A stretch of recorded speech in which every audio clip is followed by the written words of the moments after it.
Hi everyone, my name is Taylor Holt. I am an EMT at CUNY Gulfstream Fire and Rescue, and I am here to teach you about hands-only CPR. So hands-only CPR is for one person who finds an unconscious victim and finds that they are not breathing and have no pulse. So disclaimer, this is not a CPR certification class. This is just to raise awareness about CPR and to get everyone comfortable with it so that if the situation does occur, they're not scared to start compressions, or they'll know when you should. So why do we want to learn CPR?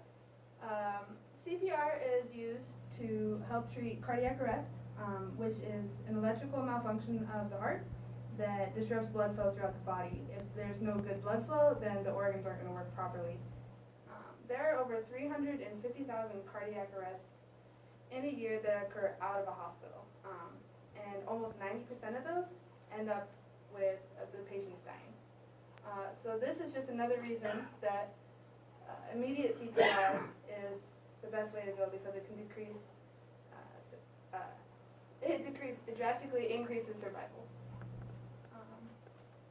So when do you want to do CPR? As I stated earlier, this is for an unconscious, no pulse, no breathing patient. So what to do? The biggest thing about CPR that I found is that a lot of people are scared to start CPR. It happens a lot and it can be detrimental for the patient. The faster CPR is started, the better. The first thing you want to do is check for a pulse. So you find the trachea and then you just go to one side and you push with 2 fingers. Not so hard that you can't feel anything, but hard enough that you can feel the pulse.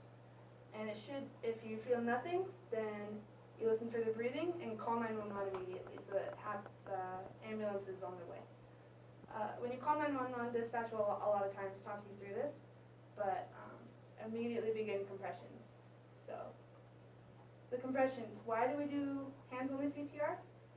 A lot of times people get distracted with the breathing, which is not nearly as valuable as the compressions. So where do you start?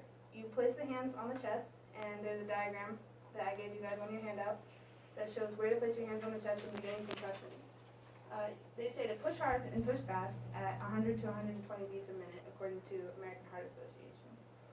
There's another easy way to remember it. If anyone's heard the song Staying Alive, you push the beat of that song. They also say that you want 2-inch depth and full recoil. So that means you push down about 2 inches on the chest, and you want to be able to allow the heart to fully contract again.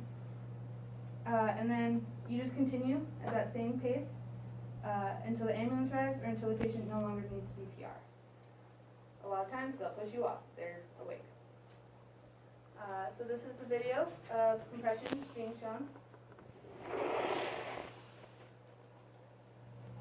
You notice how here they have the full 2 inches and they're letting the chest come all the way back up. And they're keeping a good steady pace. Their arms are locked out and their knees are close to the patient, which allows for a pivot of the upper body, giving it makes it more efficient and makes it so that you can do compressions longer. I got all of my information from the American Heart Association. Thank you. Does anyone have any questions? Not at this time. Not at this time. All right. Thanks, everyone.